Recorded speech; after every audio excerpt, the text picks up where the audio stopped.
તો નવસારીમાં પૂર્વ અને પશ્ચિમ વિસ્તારને જોડતું રેલવે ફાટક બંધ હાલતમાં છે. કરોડોનું બજેટ ફાળવ્યા છતાં ફૂટ ઓવરબ્રિજનું કામ અટવાયેલું છે. ત્યારે રાહદારીઓ કેવી રીતે જીવના જોખમે ટ્રેક ઓળંગવા મજબૂર બન્યા છે, જુઓ અમારો અહેવાલ.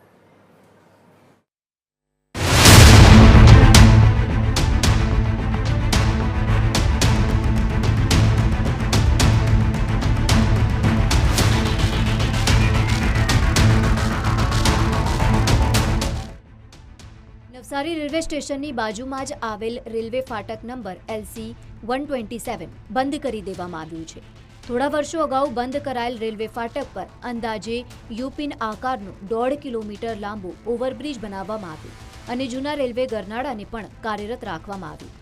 પરંતુ પશ્ચિમ વિસ્તારમાં આવતા રાહદારીઓને 2 મિનિટમાં પાસ થતા રસ્તા પર ફાટક બંધ હોવાથી અંદાજે 1 કિલોમીટર લાંબો ચકરાવો ખાવો પડે છે, જેના કારણે મહિલાઓ, બાળકો અને વૃદ્ધોની સ્થિતિ કફોડી બની ગઈ છે. આ ફૂટબ્રિજ ન બનાવવાને કારણે અમારા નવસારીમાં વસવાટ કરતા પશ્ચિમ વિભાગના જે પૂર્વમાંથી પશ્ચિમ જાય છે એ લોકો સિનિયર સિટીઝન જેની ઉંમર 60-70 વર્ષની છે, તેઓ ધૂમધકતા તડકામાં ગરમી જેવી સિઝનમાં 40 ડિગ્રી સેલ્સિયસ ગરમીની અંદર પોતે પગપાળા થઈને ગરનાળા નટરાજ ટોકીસ પાસેથી નીચે ગરનાળામાંથી ઉપર સ્ટેશન પર જતા એમને ઓછામાં ઓછા 15 થી 20 મિનિટ લાગે છે. ન કરે નારાયણ ત્યાંથી વાહનો પણ જાય છે. એ વાહનો જતા જો કોઈ સિનિયર સિટીઝનનો એક્સિડન્ટ થાય, અકસ્માત થાય, અનવટ કાળે મૃત્યુ થાય, તેની જવાબદારી કોની? નગરપાલિકાની, રેલવે તંત્રની કે સરકારની? કોની? પશ્ચિમ રેલવેમાં નવસારી A ગ્રેડનું રેલવે સ્ટેશન છે અને અમૃત ભારત યોજના હેઠળ કરોડોના ખર્ચે અપગ્રેડ થવાની જાહેરાત પણ થઈ છે. પરંતુ ફૂટ ઓવરબ્રિજનું કામ માત્ર ડિઝાઇનના વાંકે વર્ષોથી અટવાયેલું છે. મુંબઈ રેલવે ઓફિસ અને સ્થાનિક તંત્ર વચ્ચેના સંકલનના અભાવે જનતા પીસાઈ રહી છે. જોકે મનપાના નવનિયુક્ત મેયર અશોક ધોરાજીયાએ મનપાના કમિશનર તેમજ સંબંધિત અધિકારીઓ સાથે સ્થળ પર મુલાકાત લઈ ફૂટ ઓવરબ્રિજ વહેલી તકે પૂર્ણ થાય એના માટે જગ્યા સહિતની બાબતોએ સમીક્ષા કરી હતી. જે અંતર્ગત નવસારી મ્યુનિસિપલ કોર્પોરેશન દ્વારા 127 નંબરની ફાટક પર એક ડિઝાઇન તૈયાર કરવામાં આવેલી હતી. એ ડિઝાઇન એપ્રુવલ માટે મુંબઈ મોકલવામાં આવી હતી. થોડી ડિઝાઇન અંતર્ગત થોડી ક્વેરી આવતા નવસારી મ્યુનિસિપલના એન્જિનિયર્સ મુંબઈ જઈને ક્વેરી અંતર્ગત જે પૂર્તતા કરવાની છે એ પૂર્ણ કરવાની માટેની તજવીજ હાથ ધરી છે.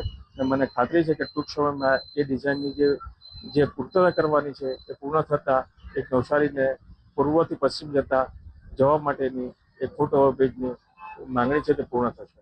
જ્યાં સુધી બ્રિજ ન બને ત્યાં સુધી લોકોને આવવા જવામાં, ખાસ કરીને જે સિનિયર સિટીઝનો છે, જે વાહન નથી ચલાવી શકતા, તેવા લોકો માટે અમે મહાનગરપાલિકા દ્વારા એક વાહનની વ્યવસ્થા રાખીશું.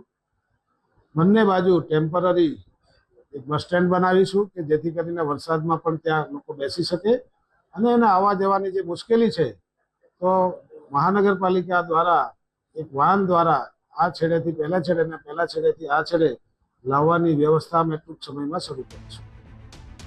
મનપાએ રેલવે ફૂટ ઓવરબ્રિજ બનાવવા માટે 4 કરોડનું બજેટ ફાળવ્યું, છતાં ડિઝાઇનના વાંકે બ્રિજ અટવાયેલું છે.